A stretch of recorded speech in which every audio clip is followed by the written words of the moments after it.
이런 세상에 어서 이리 와봐. 괜찮아. 다치지 않게 해줄게. 가을 아침 산마루를 넘어온 햇살이 숲속 오두막을 비추기 시작했어요. 안개가 자욱한 정원 너머로 뭔가 움직이는 게 보였죠. 박하영 할아버지는 흐릿해진 눈으로 그쪽을 바라봤어요.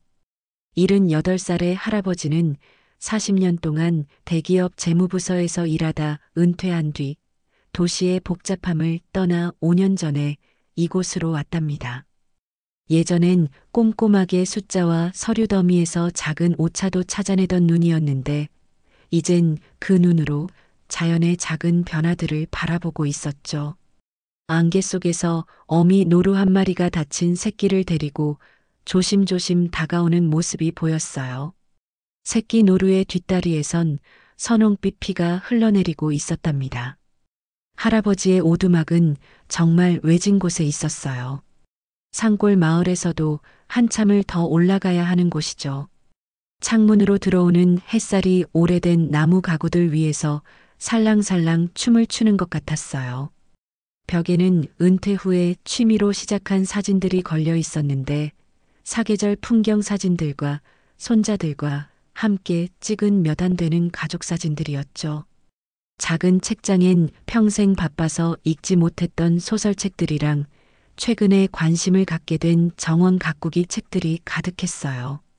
시간이 느릿느릿 흐르는 이 공간에서 할아버지는 조용히 혼자만의 시간을 보내고 있었답니다.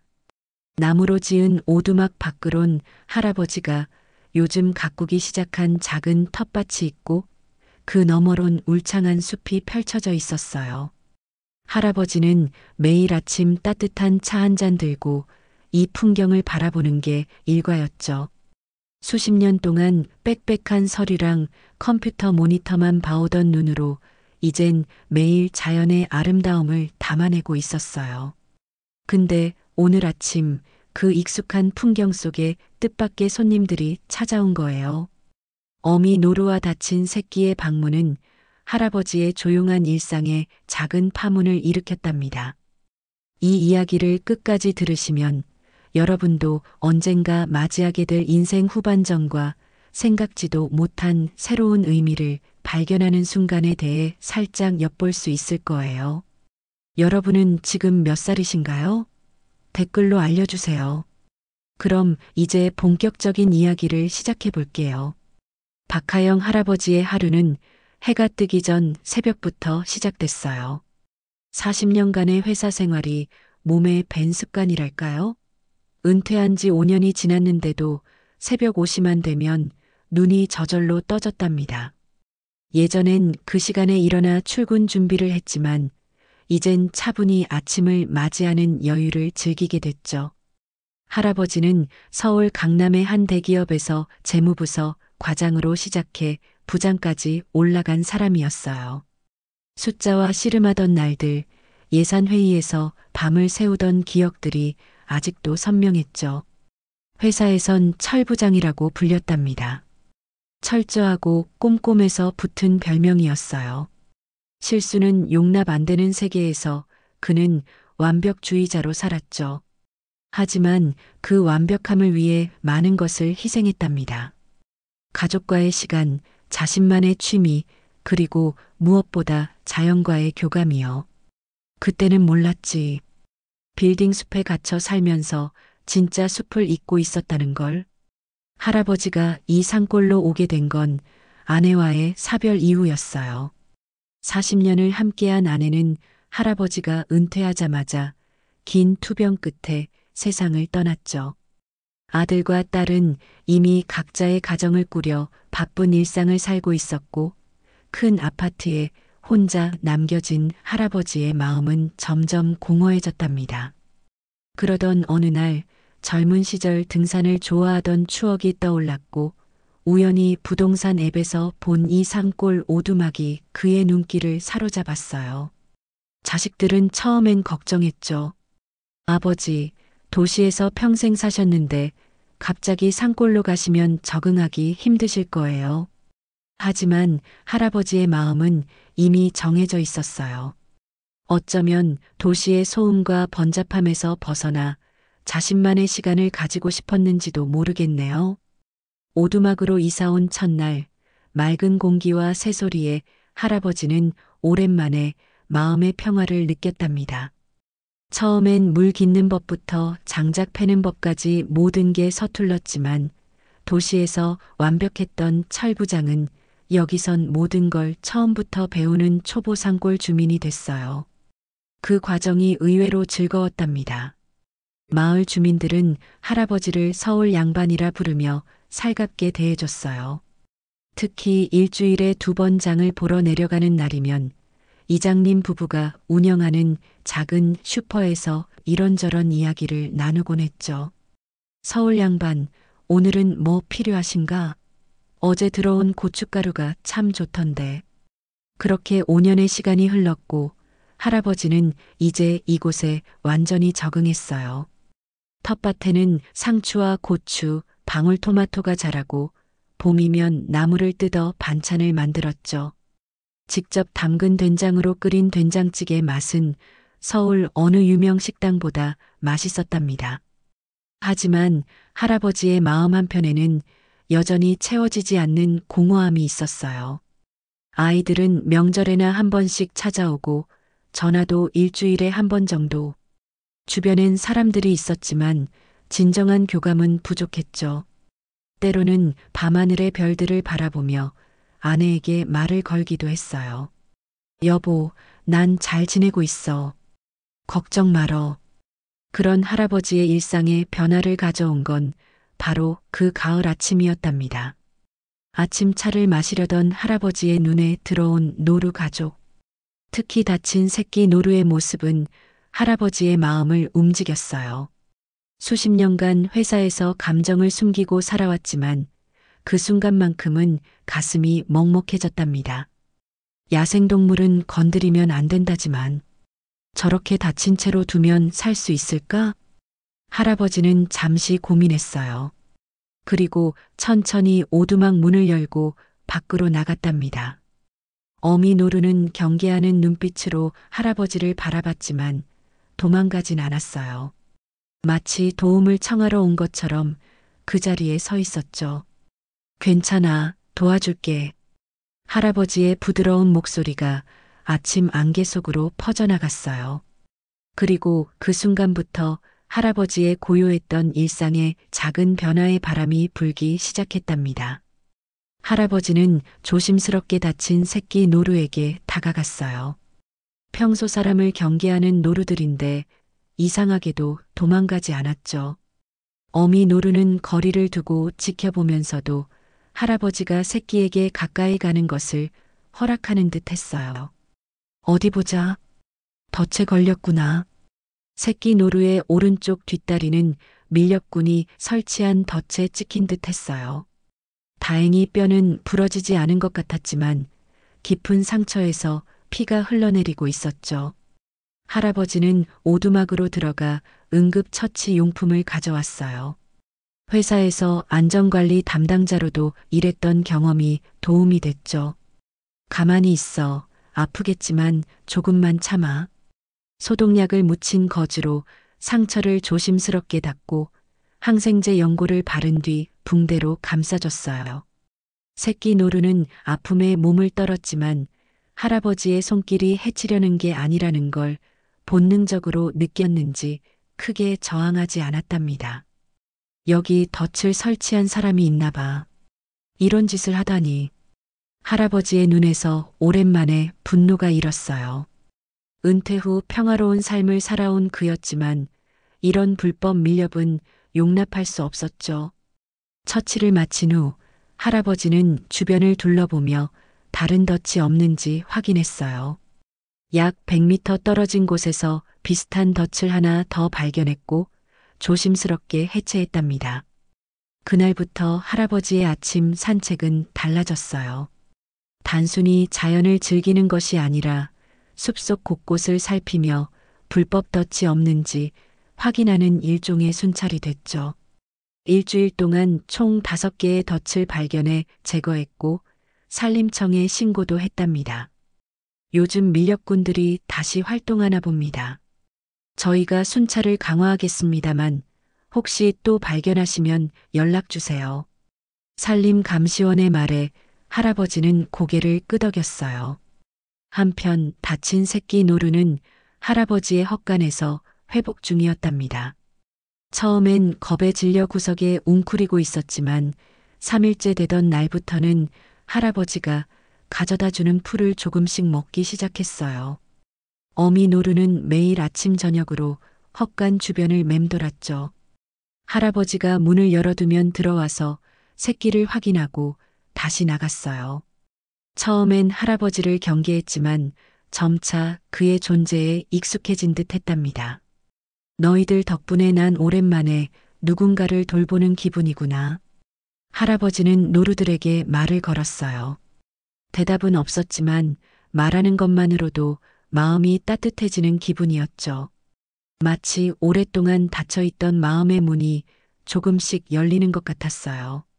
그러던 어느 날 할아버지가 텃밭에서 일하고 있을 때였어요. 갑자기 숲에서 총소리가 들렸죠. 한 번, 두 번. 분명 사냥총 소리였어요. 할아버지의 심장이 빠르게 뛰기 시작했답니다. 이런 밀렵꾼이 또 나타났구나. 할아버지는 서둘러 헛간으로 갔어요. 새끼 노루는 총소리에 놀라 떨고 있었고 어미 노루는 보이지 않았죠. 할아버지는 불안한 마음에 헛간 문을 닫고 새끼 노루를 안심시킨 후 총소리가 난 방향으로 향했어요. 여보세요, 산림청입니까? 제가 사는 곳 근처에서 총소리가 들렸습니다. 밀렵꾼이 있는 것 같은데요. 전화를 끊고 좀 더 가까이 가보니 위장복을 입은 두 남자가 보였어요.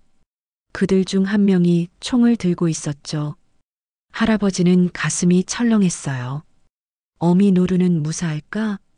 그때 숲속에서 무언가 움직이는 소리가 들렸고 밀렵꾼들이 그쪽으로 총구를 돌렸어요. 할아버지는 본능적으로 소리쳤답니다. 거기 누구요? 여기는 보호구역입니다. 밀렵꾼들은 놀라 할아버지 쪽을 바라봤어요. 잠시 망설이던 그들은 서둘러 숲속으로 사라졌죠. 할아버지는 그들을 쫓아가려 했지만 나이든 다리로는 젊은 사냥꾼들을 따라잡을 수 없었어요. 제발 어미 노루가 다치지 않았길. 할아버지는 숲을 천천히 살피며 걸었어요. 곧 산림청 직원들이 도착할 테니 함부로 움직이면 위험할 수도 있었지만 어미 노루가 걱정됐죠. 약 30분을 헤매다 작은 개울가에서 어미 노루를 발견했어요. 다행히 다친 곳은 없어 보였지만 놀란 듯 긴장한 상태였답니다. 다행이구나. 괜찮아. 이제 안전해. 어미 노루는 할아버지를 바라보더니 천천히 다가왔어요. 그리고 놀랍게도 할아버지의 손을 코로 살짝 건드렸죠. 마치 고마움을 표현하는 것 같았어요. 할아버지의 눈시울이 뜨거워졌답니다. 그날 밤 산림청 직원들이 순찰을 강화했지만 밀렵꾼들은 이미 사라진 후였어요. 할아버지는 그날부터 새끼 노루뿐 아니라 어미 노루까지 헛간에서 지내게 했답니다. 평생 회사에서 규칙과 절차를 중시하던 철부장이 이제는 야생동물을 보호하는 노루 수호자가 된 거예요. 내가 너희를 지켜줄게. 걱정 마. 할아버지의 말에 노루들은 조용히 귀를 세웠어요. 그리고 그 순간 할아버지는 오랜만에 진정한 목적의식을 느꼈답니다. 이제 그에게는 지켜야 할 이유가 생긴 거예요. 시간이 흘러 가을이 깊어가고 있었어요. 산속 단풍이 절정을 이루던 10월 중순, 할아버지의 오두막 주변은 붉고 노란색으로 완전히 물들어 있었죠. 새끼 노루의 다리는 많이 나아서 이제는 헛간 주변을 뛰어다닐 수 있게 됐어요. 어미 노루도 경계심을 완전히 풀고 할아버지와 가까워졌답니다. 할아버지는 아침마다 노루들에게 풀과 사과 조각을 주며 하루를 시작했어요. 그리고 매일 산책을 하며 불법 덫이 없는지 확인했죠. 이제 그의 일상은 노루 가족과 함께하는 시간으로 채워졌답니다. 회사에서 승진하던 순간보다 큰 프로젝트를 성공시켰을 때보다 더 충만한 기쁨을 느끼고 있었어요. 아내가 세상을 떠난 후 처음으로 진정한 행복을 느끼는 순간이었죠. 그러던 어느 날 예상치 못한 방문객이 찾아왔어요. 할아버지의 아들 민수와 그의 가족이었죠. 갑작스러운 방문에 할아버지는 반가웠지만 한편으로는 노루 가족이 걱정됐어요. 지금까지 노루의 존재를 가족에게 말한 적이 없었거든요. 다행히 노루들은 사람 소리에 놀라 숲으로 들어간 상태였답니다. 민수는 할아버지에게 도시로 돌아와 실버타운에서 지내는 건 어떻겠냐고 조심스럽게 제안했어요. 하지만 할아버지는 이곳 생활에 만족한다며 부드럽게 거절했죠. 그날 저녁 가족들과 오랜만에 식사를 하며 할아버지는 행복했지만 시시때때로 창밖을 바라보며 노루 가족을 찾는 모습이었답니다. 다음 날 아침 일찍 일어난 지훈이가 헛간을 구경하다가 새끼 노루를 발견했어요. 놀란 지훈이의 외침에 가족 모두가 헛간으로 모여들었죠. 할아버지는 어쩔 수 없이 노루에 관한 모든 이야기를 가족들에게 털어놓았어요. 다친 새끼를 치료한 일, 밀렵꾼들로부터 보호한 일, 그리고 노루 가족과 함께하며 느낀 행복까지. 민수는 처음에 야생동물을 키우는 것이 불법이라며 걱정했지만 손자 지훈이는 노루에게 완전히 매료되었어요. 새끼 노루는 놀랍게도 지훈이를 경계하지 않고 그의 손길을 허락했죠. 할아버지는 노루들에게 이름을 짓지 않았다고 말했어요. 언젠가는 자연으로 돌아가야 할 존재들이니까요. 그날 오후 가족들은 노루의 미래에 대해 진지한 대화를 나눴어요. 민수는 야생동물 보호센터에 노루를 넘기는 게 좋겠다고 했지만 할아버지는 노루들이 이미 자신을 가족으로 받아들였으며 센터에 보내면 야생 적응이 더 어려울 거라고 생각했죠. 논쟁이 이어지던 중 갑자기 밖에서 소란이 일어났어요. 어미 노루가 불안한 듯 헛간 주변을 맴돌고 있었고 멀리서 사냥개 짖는 소리가 들렸죠. 밀렵꾼들이 다시 나타난 것이었어요. 가족 모두가 상황의 심각성을 깨닫고 노루들을 보호하기 위해 힘을 합치기로 했답니다. 할아버지와 민수는 숲으로 들어가 밀렵꾼들의 움직임을 살폈어요. 약 20분을 조심스럽게 걸어 들어가자 3명의 남자가 사냥개와 함께 있는 모습이 보였죠. 민수가 실수로 나뭇가지를 밟아 소리가 나는 바람에 밀렵꾼들의 주의를 끌게 되었어요. 위기의 순간 할아버지는 오랜 회사 생활에서 익힌 침착함을 발휘했어요. 그는 자신을 지역 산림 감시 자원봉사자라고 소개하며 밀렵꾼들에게 허가증을 보여달라고 요청했죠. 긴장된 상황에서 다행히 멀리서 산림청 차량의 사이렌 소리가 들렸어요. 밀렵꾼들은 도망치려 했지만 이미 늦었답니다. 그날의 사건은 뜻밖의 결과를 가져왔어요. 밀렵꾼들은 지역에서 악명 높은 밀렵단으로 오랫동안 당국의 수배를 받고 있던 자들이었어요. 할아버지의 용기 덕분에 마침내 그들을 체포할 수 있었죠. 산림청 직원은 할아버지에게 깊은 감사를 표했어요. 그날 밤 가족들은 오두막에 모여 앉아 깊은 생각에 잠겼어요. 민수는 아버지를 오해했던 것에 대해 미안한 마음을 전했고 할아버지는 따뜻하게 받아들였죠. 그리고 중요한 결정을 내렸어요. 노루들은 결국 자연으로 돌아가야 하지만 갑자기가 아니라 그들이 준비될 때까지 천천히 도울 것이라고요. 가족들 모두 할아버지의 결정에 동의했어요. 그리고 그날 밤 오랜만에 가족의 따뜻한 기운이 오두막을 가득 채웠답니다. 할아버지의 눈가에는 오랜만에 행복의 주름이 깊게 패였어요.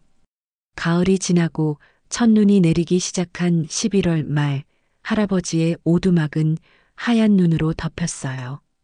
창문 너머로 보이는 풍경은 마치 동화 속 한 장면 같았죠.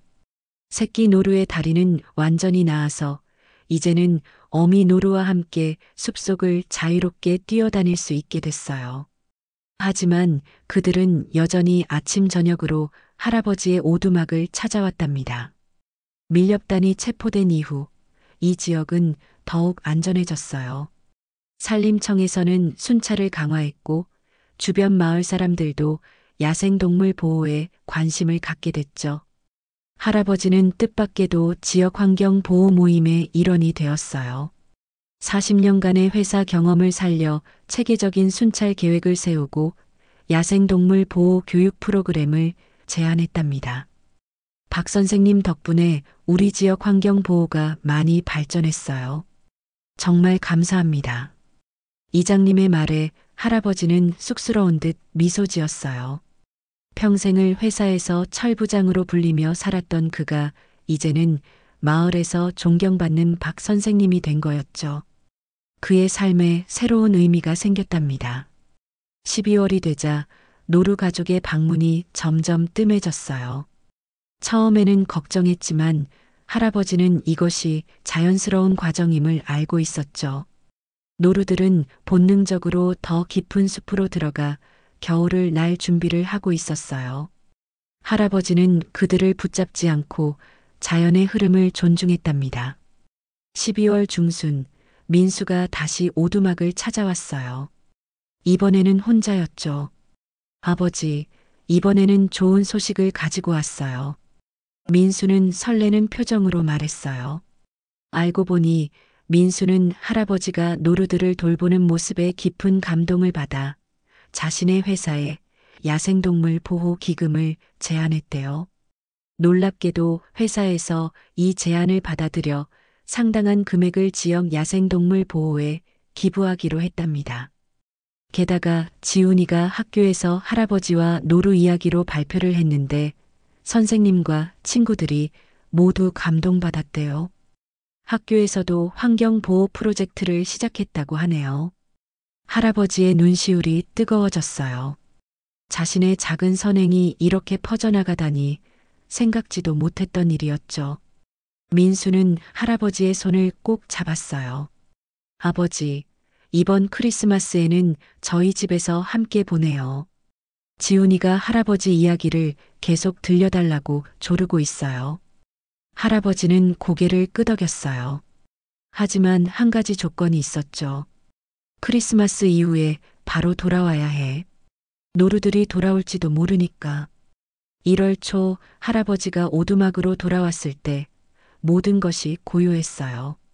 눈이 많이 내려 오두막 주변은 하얀 이불을 덮은 듯 했죠. 며칠이 지나도 노루들은 나타나지 않았어요. 할아버지는 조금 섭섭했지만 이해했답니다. 그들은 야생동물이고 자연의 품으로 돌아간 것이니까요. 1월 중순 할아버지는 평소처럼 아침 산책을 하고 있었어요. 숲속 깊은 곳까지 들어갔을 때 멀리서 무언가 움직이는 것을 발견했죠. 조심스럽게 다가가 보니 놀랍게도 그것은 어미 노루였어요. 그리고 그 옆에는 새끼 노루뿐만 아니라 2마리의 다른 노루들도 함께 있었답니다. 할아버지의 가슴이 벅차올랐어요. 어미 노루가 다른 노루들과 함께 새로운 가족을 이루고 있었던 거예요. 할아버지가 조금 더 가까이 다가가자 노루들은 놀라지 않고 그를 바라봤어요. 특히 예전에 그 새끼 노루는 할아버지를 알아보는 듯 했죠. 잘 지냈구나. 다행이다. 할아버지는 조용히 중얼거렸어요. 노루들은 잠시 그를 바라보다가 천천히 숲속 깊은 곳으로 사라졌답니다. 할아버지는 그 자리에 한참을 서 있었어요. 가슴속에서 따뜻한 감정이 물결처럼 밀려왔죠. 그날 이후 할아버지는 매일 그 장소를 찾았어요. 가끔 멀리서 노루 가족을 볼 수 있었고 때로는 그들이 할아버지의 존재를 알아차리고 잠시 머물다 가기도 했죠. 완전한 만남은 아니었지만 그것으로 충분했어요.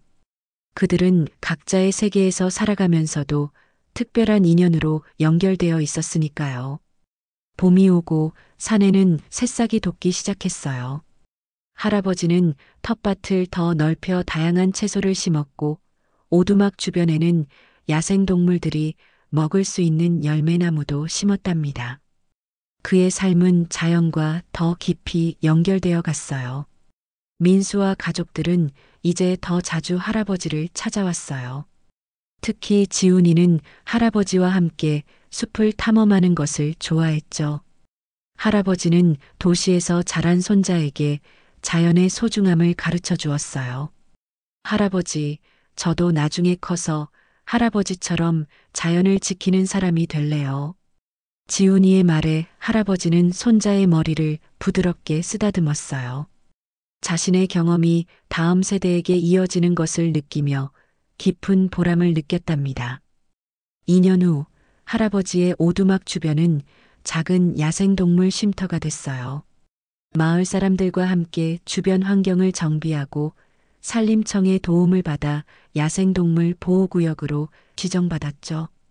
이제 이곳은 다친 동물들이 회복할 수 있는 안전한 공간이 되었답니다. 할아버지는 종종 첫 번째 노루 가족을 생각했어요. 그들 덕분에 자신의 삶이 얼마나 풍요로워졌는지, 그리고 얼마나 많은 사람들의 삶에 변화를 가져왔는지, 작은 선행이 이렇게 큰 파동을 일으킬 줄은 몰랐답니다. 어느 따뜻한 봄날, 할아버지는 오두막 앞 의자에 앉아 석양을 바라보고 있었어요. 그때 숲에서 나온 한 무리의 노루들이 눈에 들어왔죠. 그 중에는 처음 만났던 그 어미 노루와 새끼 노루 이제는 다 자란도 있었어요. 그들 주변으로 어린 새끼 노루들이 뛰어놀고 있었답니다. 할아버지는 미소 지었어요. 노루들은 잠시 그를 바라보다가 다시 숲으로 사라졌죠. 하지만 할아버지는 알고 있었어요. 그들은 언제나 이곳에 있을 것이고 자신도 언제나 그들을 지켜볼 것이라는 것을요. 해가 산 너머로 완전히 져버린 후에도 할아버지는 오랫동안 그 자리에 앉아 있었어요. 마음속 깊은 곳에서 평화와 충만함을 느끼며 삶의 놀라운 여정에 감사했답니다. 때로는 가장 예상치 못한 만남이 우리 삶을 완전히 바꿔놓는다는 것을 그는 이제 온전히 이해하게 됐으니까요. 여러분, 오늘 깊은 숲의 방문자 이야기는 어떠셨나요? 은퇴 후 외로운 시간을 보내던 할아버지가 우연한 만남을 통해 새로운 삶의 의미를 찾게 된 이야기였습니다. 여러분도 살면서 예상치 못한 순간에 특별한 인연을 만난 적이 있으신가요? 그 만남이 여러분의 삶을 어떻게 변화시켰는지, 그리고 그 경험에서 어떤 깨달음을 얻으셨는지 댓글로 나눠주세요. 혹시 여러분 주변에 외로움을 느끼는 어르신이 계시다면 작은 관심과 따뜻한 말 한마디가 그분들에게 큰 위로가 될 수 있다는 것도 기억해 주세요. 때로는 우리의 작은 친절이 누군가의 인생을 바꿀 수도 있으니까요. 다음 이야기에서 또 만나요. 여러분의 하루가 따뜻한 위로와 희망으로 가득하길 바랍니다.